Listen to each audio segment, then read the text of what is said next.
Hello again and welcome to another Mordian Glory Warhammer 40k video. In today's episode we are going to be concocting what very well may be the ultimate mech guard army. It's all dedicated transports all the way. It is maneuver warfare. It is the metal boxes. And so without further ado, let's mount up, roll out, and drive right into today's episode. Attention guardsmen, my ever salty partner in crime, Admiral Simon, has got an important announcement for you. This September and October, I am doing a charity walk along the Inca Trail to Machu Picchu. We'll be raising money for two fantastic charities, our local hospice, Halton Haven, and also the Pink Ribbon Foundation that raises funds to combat breast cancer. As I hate camping, walking, and will be shitting in a bucket for 4 days, I will be particularly salty and would value any support you can give us. Please click the link below for our Just Giving page. Thank you very much. You heard the man, it's for a good cause, and you all know Simon from the battle reports. That's all for now. Move out, conscripts. As some of you may know, I have been on a little bit of a Met Guard kick recently. I have been taking a lot of infantry inside a lot of chimeras, and I have to admit I have been loving it. But despite me having a great time with Met Guard, there's been something that's been feeling a little missing. I've been feeling a little constricted and constrained, which is crazy because in 10th edition the gloves are off, the training wheels are off, there's no detachments or force org chart. I can take whatever I want all the time, right? Well, the problem has occurred when I have reached my chimera limit. I know, you'd think that 6 chimeras would be enough, but it just isn't. I need more. More, I say! And clearly, some dark god somewhere has heard my prayers, has heard my cries for help. Because Games Workshop decided that 6 chimeras was too little. That as a guard commander, I needed access to 8 or maybe even 10 chimeras. And a dark ritual was concocted, the mystical magics of mysticism occurred, and the Imperial Agents Codex was released, which has given me access to an additional, not 1, not 2, but 4 chimera transports. That's right, you can get up to 10 chimeras in your guard army. 6 from the Imperial Guard Index, and then you can ally in an additional 4 from the Imperial Agents book. You do this by taking 2 Inquisitors, just Lone Wolf, don't attach them to anything, and then 2 units of Imperial Agents, what used to be known as Inquisitorial Henchmen, and again, you don't attach any characters to them either. This gives you 4 units which can all go inside Inquisitorial Chimeras. So you put 1 Inquisitor inside 1 Chimera, the other Inquisitor inside another Chimera, and then you can take each one of the Inquisitorial retinues and put them in their own Chimeras as well. This means that you have the transports in your list, they've got something inside the beginning of the game, so they're not automatically destroyed, and you can have 10 Chimeras in your army. But I'm not going to lie to you, it's not exactly the most efficient way of doing it. And whilst it is a somewhat amusing thought exercise to try and work out what the maximum amount of chimeras we can take in an army, what is actually far more useful is working out what is the maximum number of useful dedicated transports that we can get into a guard army if we want to go pure mech. We're not talking hybrid, we're not talking mech with tanks, we're talking all dedicated transports and all of the infantry doing all of the work. And it was with such an idea in my head, such a query burning in my brain, that I went down into the battle bunker and I started to cook. And I have come up with what I consider to be a version 1.0 of the ultimate mech guard army. In this list, you will find no main battle tanks. In this list, you will find no blobs of infantry. In this list, you will find no artillery. You will find elite infantry inside dedicated transports. To start off, we're going to take 2 Militarum Tempestus command squads. Both of these are going to have a Tempesta equipped with a plasma pistol, and then we are going to have a chap with a melter gun, a chap with a plasma gun, we've got a volley gun, and we're going to go for a grenade launcher in there as well. One of these sound command squads is going to be our Warlord. Now this is very important because it allows us to now take Tempestus Scion units as battle line, giving us access to a total of 6 of them rather than the usual 3. And straight away, we are going to bang 6 of those squads into our list. 6 5-man units of Scions, each with a plasma gun and a melter gun, or we could go for a plasma gun and a grenade launcher if we wanted a little bit more range. Each sergeant is going to have a plasma pistol and power fist, giving us an extra little bit of firepower and punch if we decide to get out of the Chimera. Speaking of Chimeras, we're going to put 6 of them straight into the list. Now, 2 of those Chimeras are going to be for the Tempestus command squads, and the remaining 4 are going to be for 4 of the Tempestus Scion squads. That will leave us 2 Scion squads which don't have a dedicated transport, but don't worry. They are going to be going in strategic reserve each game, and they're going to be our classic secondary go-getters for when we draw cards like behind enemy lines or established locusts. So the Chimeras themselves are going to be equipped with double heavy bolter, heavy stubber, and hunter killer missile. And when you combine this with the fact that the infantry inside are also going to be packing plasma guns and melter guns or grenade launchers, and that gives us a pretty decent fire base. Bear in mind that all of those shots, even the ones from the Scions using the firing deck, are going to have lethal hits versus vehicles. So we've got pure volume stacking up with lethal hits, and we've got some quality in there as well. Some decent AP with the hunter killer missile, and then we've got the melter gun and the plasma guns. And don't forget, the units shooting out using the firing deck are going to be at a better ballistic skill as well. But we ain't done yet, because we've still got more transports and more firing decks, and that really is what we're pushing for here. It's not just about having infantry inside metal boxes, it's about those metal boxes being able to do something. And one of the most powerful transport abilities in my mind is firing deck. It allows you to do damage to the enemy with your infantry without having to get those infantry out and expose them, potentially cause them to get blown off the table and you losing a viable asset. This is why we are going to be allying in so many Imperial Agents units, because that gives us access to more transports with firing deck. We don't have to start going into Tauroxes just yet. We can get more vehicles which can not only transport things but also do damage. We're kind of multi-rolling our units rather than having our transports focusing on transporting and then spending a whole bunch of points on tanks to do damage.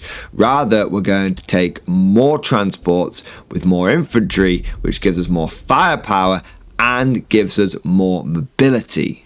The Imperial Agents units we're going to take is 2 large units of Inquisitorial Agents, that's the bodyguards, and we're going to make sure that they're loaded up with all of the firepower they can get. But what we're really focusing on here is those gun servitors. You see, in a large blob of Inquisitorial Agents, you can get 2 gun servitors. Now, they start off with heavy bolters, but you can swap both servitors out for multi-melter servitors or plasma cannon ones. Which ones you go for is going to be dealer's choice, but I would probably suggest going for the multi-melters to try and get a bit more anti-tank in the list. You're not really going to need the blast from the plasma cannons.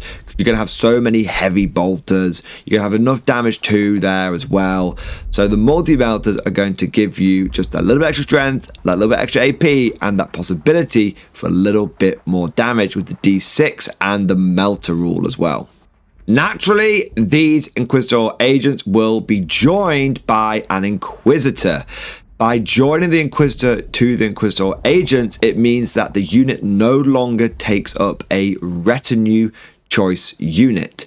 So normally if you take a Inquisitor Agents unit, it would use one of your 2 retinue units that you can take in a 2,000 point game.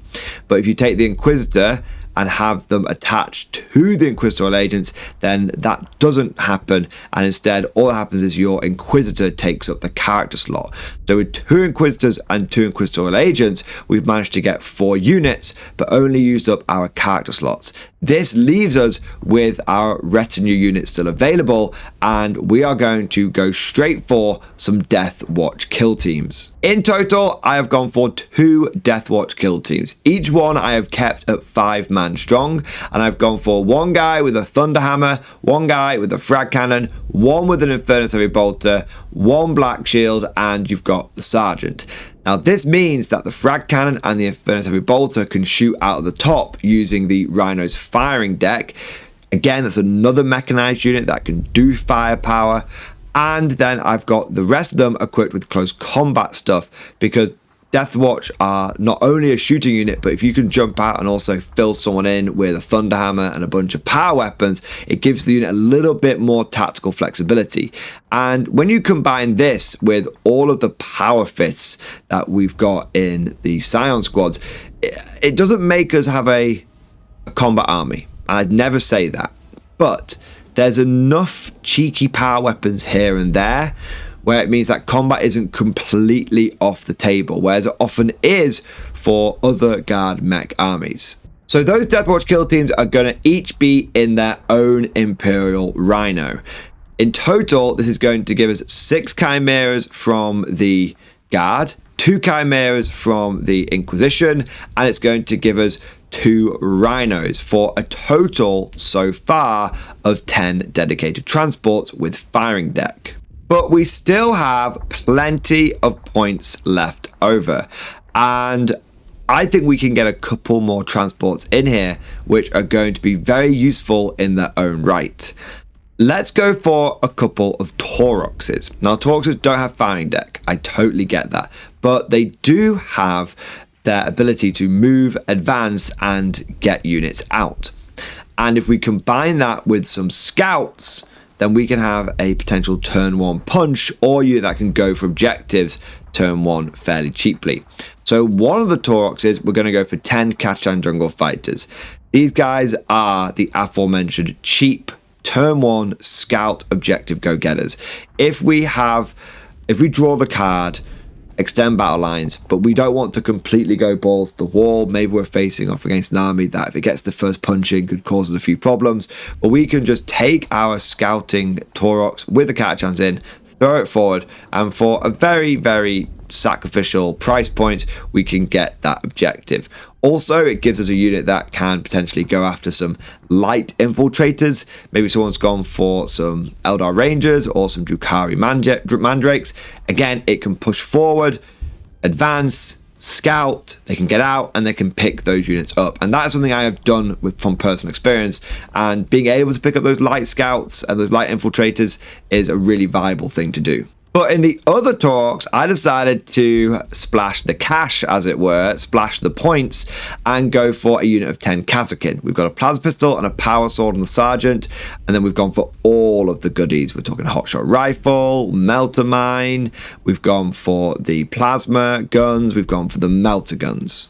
The idea behind this unit is not only can it scout move forward in the Taurox, but not only can it move and advance and the guys can still get out, giving you great angles, but also it's actually got some punch. Sometimes the enemy is going to push forward or infiltrate with something fairly light, like we said. Sometimes they're going to push forward and infiltrate with something very, very gnarly. And in that situation, a couple of flamers and some big muscles aren't going to get the job done. In that situation, you need Cadia's finest. So it's another tool in the toolbox, and it also just gives us a bit of an elite unit with a bit of weight behind it, because we've got a lot of 5-man squads in here. This gives us a big chunky 10-man squad.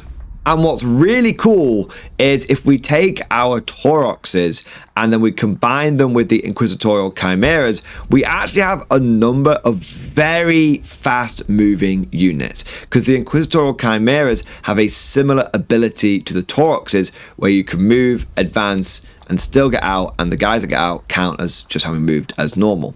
Now, of course, the Inquisitorial Chimeras don't have Scout, so they're not going to be quite as fast, turn one, getting up there and messing with the enemy, but it's still a good ability, and it still means that if the enemy is trying to hide behind an L-shaped ruin, a unit of Inquisitorial agents, remember there's going to be 12 of them, led by an Inquisitor with lots of firepower, can get forward and start getting stuck in. And when we add all of this up, we have an army which has got 12 dedicated transports in it, 12 vehicles. That is quite a lot of armor. Sure, it's not particularly heavy armor, but it's still a real good mech wave that you can send in. And there's also a total of 96 infantry models. There's really a lot of infantry here, even though it seems like a lot of 5-man squads, because the Inquisitorial agent squads are quite chunky, and then we've also got the Catachans and the Kazakin. We do end up with about a third of our transports with 10-man or larger units inside, and then the other 8 have got the 5-man units. But this is very much a first pass at this idea of the Ultimate Guard army. And as is always the way when you're going through an army list, you start picking up on things that you might change or improve. And I've already done that. So one thing that I noticed was I could drop one of the Scion Command Squads. That would allow me to take one of the Deep Striking 5-man Scion Squads and put that in a transport instead. Yeah, that might compromise my secondary game a little bit, but I've gone to tournaments before when I've only had 5 Scions and it's been enough. And then that would save me enough points to turn the Catachan squad into a Kazakin squad. And so I would have 2 Tauroxes with very punchy things inside. Maybe that would give me a slightly more effective first punch, first wave.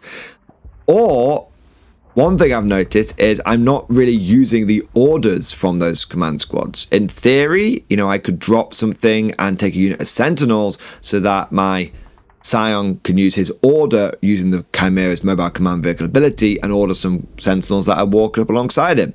That might mean I have to lose a little bit of mech, but maybe that'll be worth it.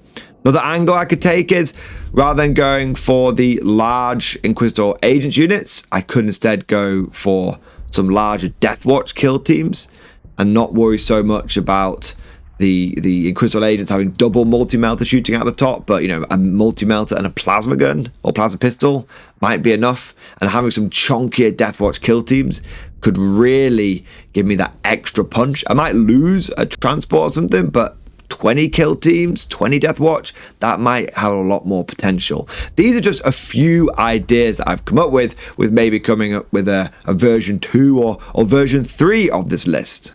But let me know what you guys think down in the comment section below. Firstly, do you think the idea of going all mech all the way is viable, or do you think you really do need those main battle tanks? And if you were to go all mech all the way, how would you do it? Both in the context of what we've looked at today with Guard and Agents, but maybe for some other factions out there as well, both Imperium, Heretic, and Xenos. If you enjoyed today's video, don't forget to smash that like button and also subscribe to never miss an episode.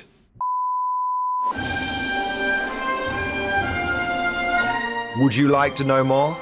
If so, then please consider becoming a channel member or patron. By supporting the channel, not only will you be doing your part, but you'll also be helping me create more content for your viewing pleasure and unlocking a whole host of perks. You get everything from a badge next to your name, custom emojis, but the big one is access to the Mordian Glory Discord server, an online community with almost 2,500 active members. It's always popping off in the MG Discord. We've got channels for army lists, hobbying, tactics, stories, and even a pretty spicy meme section as well. For all you greenhorns that wanted to see the Mordian glory hole, today is your lucky day.